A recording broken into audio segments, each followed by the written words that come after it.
Hey guys, how's it going? And today I'm bringing you a replay of the Shchors, the Tier 7 Russian cruiser.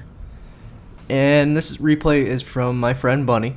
I kind of used it because I want to actually talk about the Russian cruisers and kind of explain what I think their playstyle is and how I see them being played to the fullest extent of this ability and how good I think these ships are. Going into that, in my opinion, they're not the strongest of cruisers, but they do have their good points. They have a lot of range, they have good firing rates, they have a high fire chance with that firing rate. And even though they don't have the largest guns, they don't have a lot of armor, they do get a lot of health at the higher tiers, but mid to low tier you're not going to have as much as other cruisers. They're also very fast, and they don't turn very well.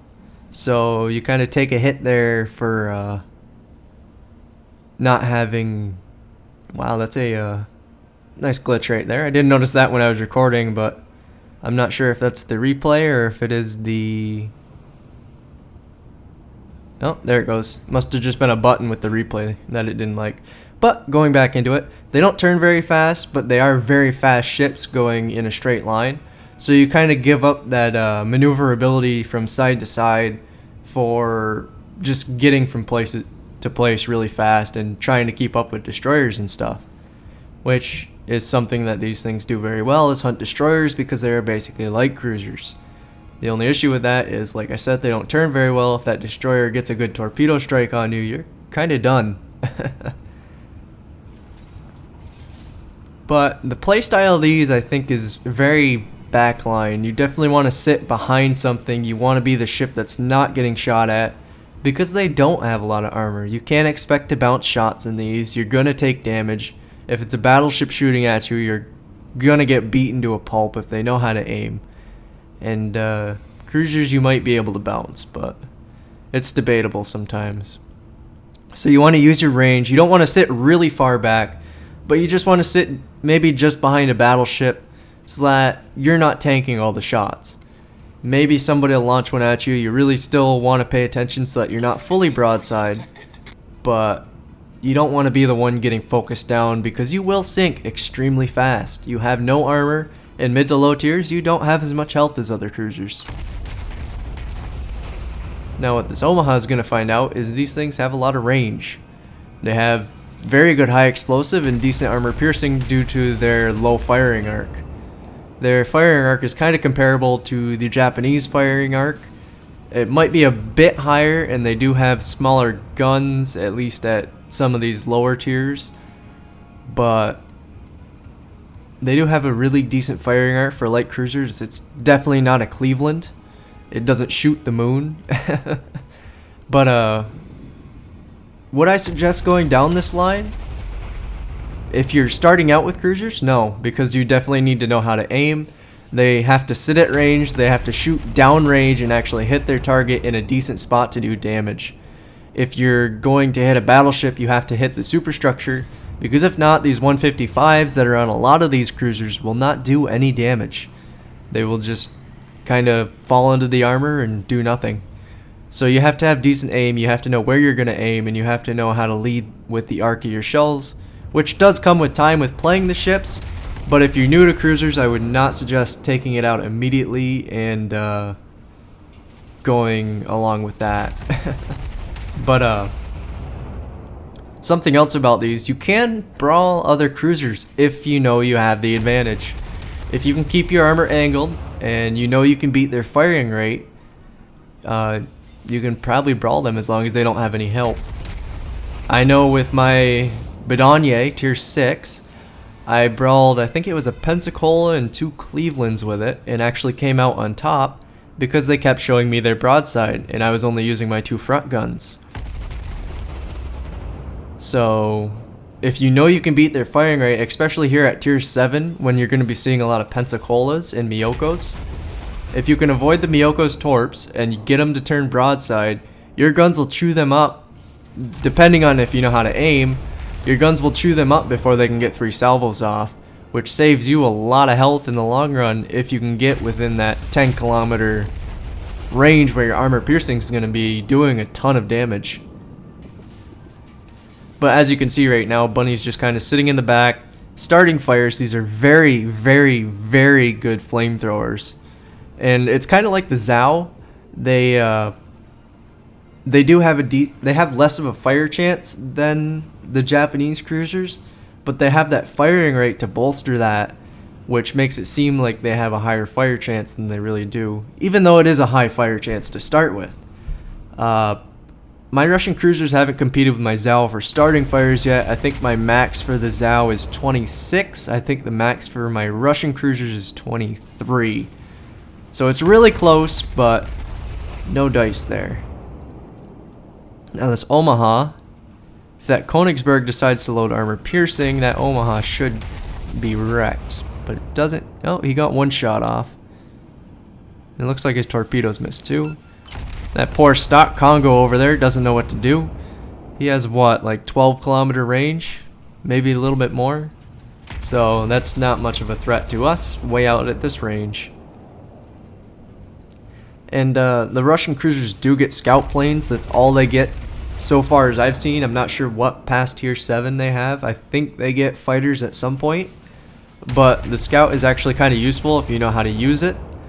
To say early on in the battle, if your battleships are sitting way, way, way in the back and you need to hit targets, as long as you're watching where you're going, you'll do some decent damage from long range, and you'll start some fires, which is very useful in the long run, because basically that's what you want to do. And there goes one ship. You want to sit at range, start fires, and let them burn the enemy ship down. Ooh, another Congo. Battleships are probably your worst enemy in these things.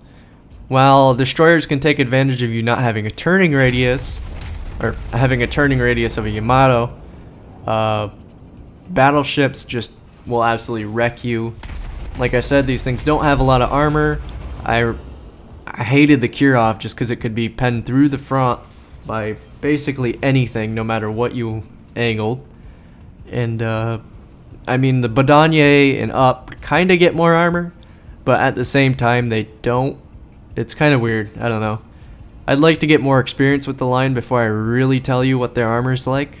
Especially, well, I like getting to tier 10 before I do a full overview of the line, which I want to do a video on, just overviewing each ship in a line and if I think they're strong or not, strengths, weaknesses, that kind of thing.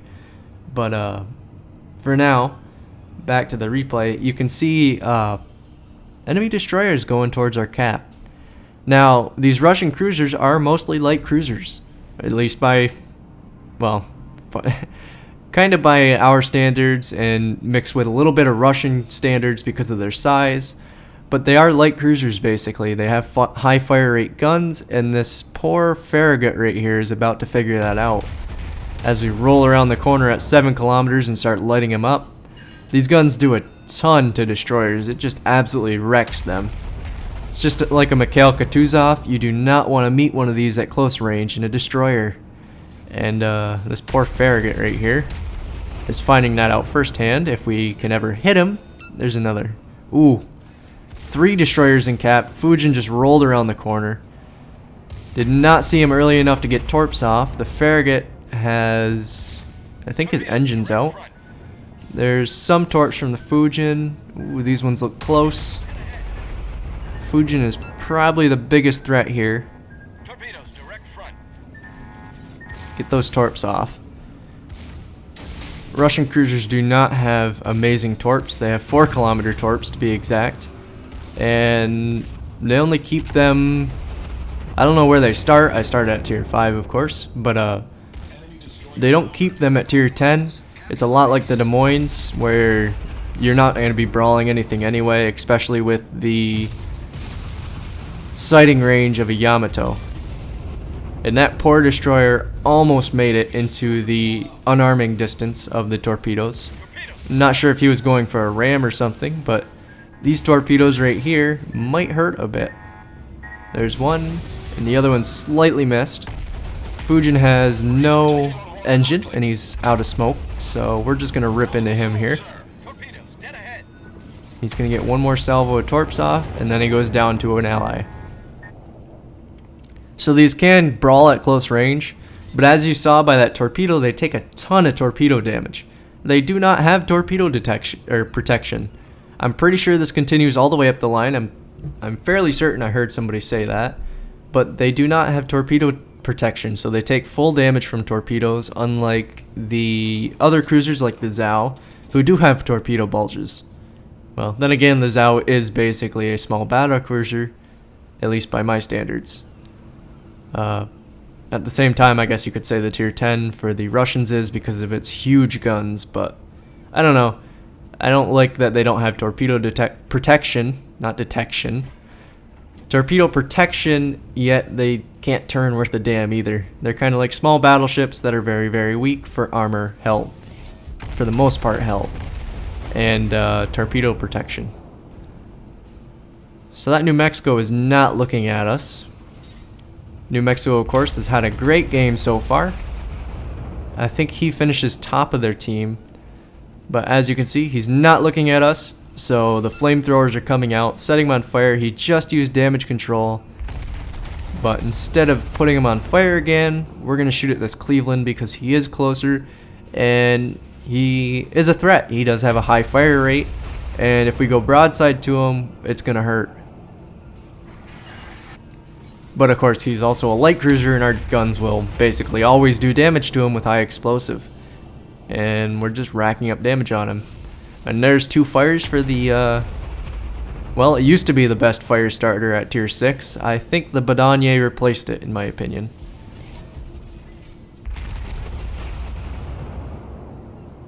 We're just using the rear guns at the moment. We're trying to stay angled away from everything. Confederate award along with another fire.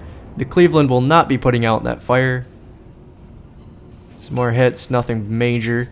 Like I said, these 155s, it really depends on where you shoot in RNG, because if they hit anywhere with a little bit of armor, it's not going to do much for you. Cleveland finally noticed us, started with the AP, and luckily we bounced that. Is he going to dodge those torps? Nope. So sadly, the 2 fires that were on that Cleveland didn't get us the kill. But we still have more ships to sink. There are 4 enemy ships remaining on the enemy team. One's a destroyer that New Mexico's out there at low health, and the other is a Murmansk. And then there's another enemy battleship back at their base trying to defend against the 2 cruisers and the destroyer that we have over there.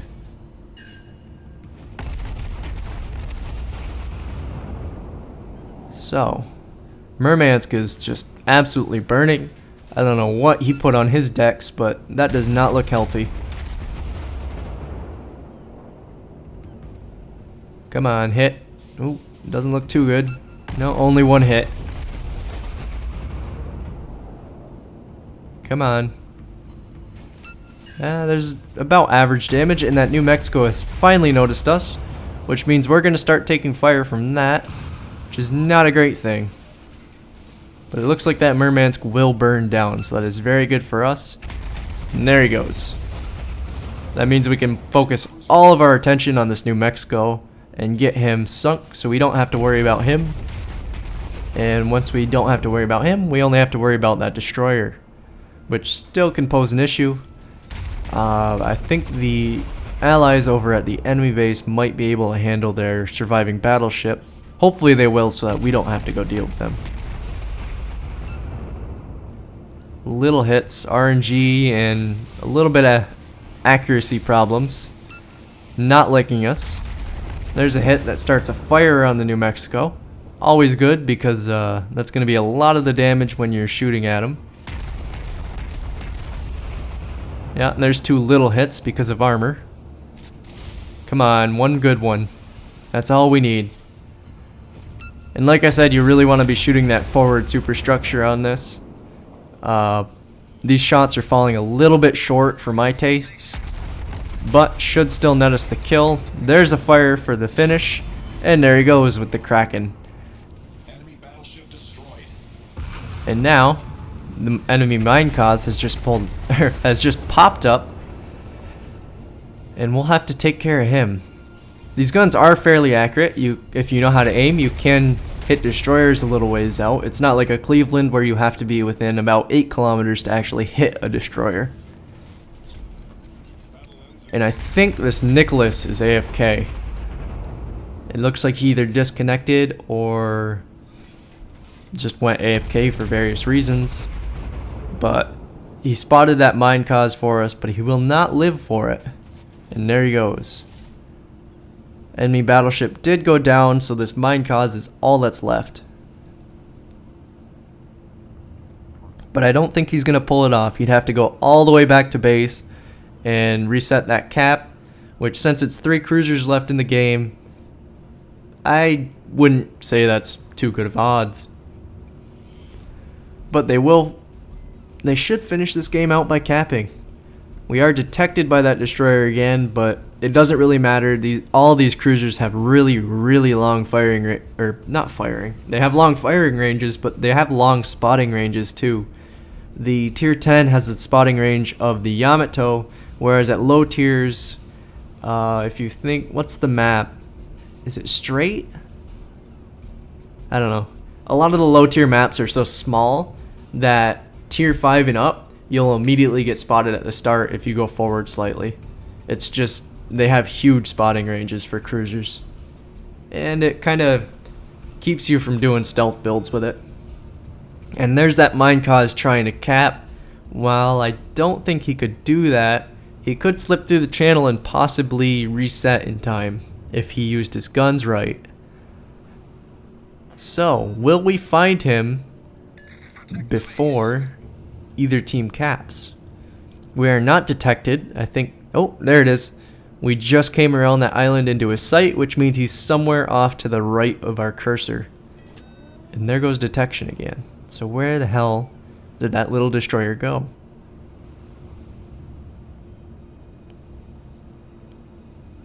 Come out and play, little guy.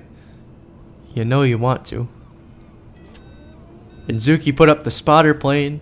Since Zuki doesn't have sonar on this, or I should be saying Bunny, didn't have sonar on this, had to put up the spotter in order to try to detect that destroyer early.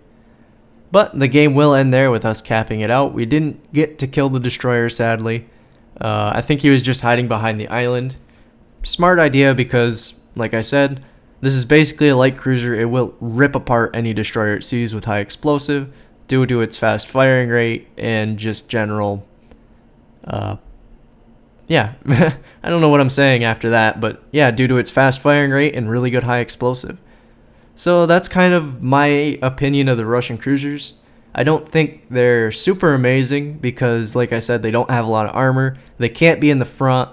I mean, sometimes you do want to push up if you're chasing destroyers or other cruisers, but if there's another battleship, you really want to fall back and kind of not take the focus. I don't know. They're just kind of, they're weird ships, and I like playing them, but I don't think I like playing them as much as other cruisers, just due to the weak points that are on them. They're not really my playstyle. But I am going to grind out the line anyway. I am going to get the tier 10 because it's huge. It's just a massive ship, and I kind of want it. But of course, going into the first post-battle screen, it shows almost 300,000 credits earned, which is about usual for these ships. 6,500 experience, just about. So really, really good profit there in the experience area. And then we had the Confederate and Kraken award, both giving really good flags, really useful. Confederate gives 50% EXP flags. Kraken gives bonus experience per match. And into the little ribbons that we got during the battle, I had to remember what they were called for a moment. 158 shots hit. While it's not super, well, it's about normal for these cruisers. They have a high firing rate, and since you're sitting back, you can't expect to miss a lot. But I've gotten upwards of 250 on them sometimes. It just depends on what your team does and what you have to shoot at. 1 torpedo hit on that poor destroyer. 11 incapacitations. That's something you'll see a lot since you're shooting a lot of high explosive, along with fires like the 13 Zuki set. Or Bunny, I'm sorry. Same person, it's just 2 different names. 1 flooding also from the Torp, and 5 ships destroyed for the Kraken award. Going into the second screen, of course Bunny's on top. But it was pretty close with the Furitaka right below it, which is really good for a tier 5 ship. And then we have the Königsberg following it up for the 3 surviving cruisers. Those 2 were the ones who capped for the victory. And then of course we have most of the team above 1,000 experience, which is really good to see.